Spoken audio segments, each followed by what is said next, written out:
My first recipe pairing foods with beer is going to be a spicy crab cake with a aioli sauce. I'm going to pair it with half pint St. James Pale Ale.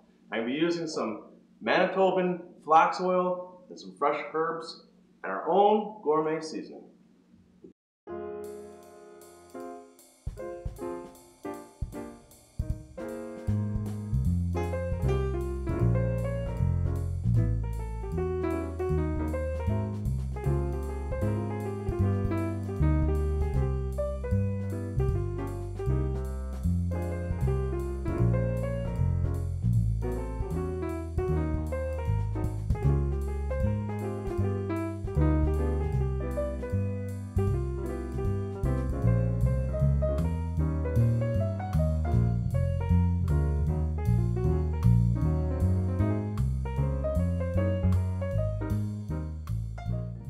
There you have it, the final product.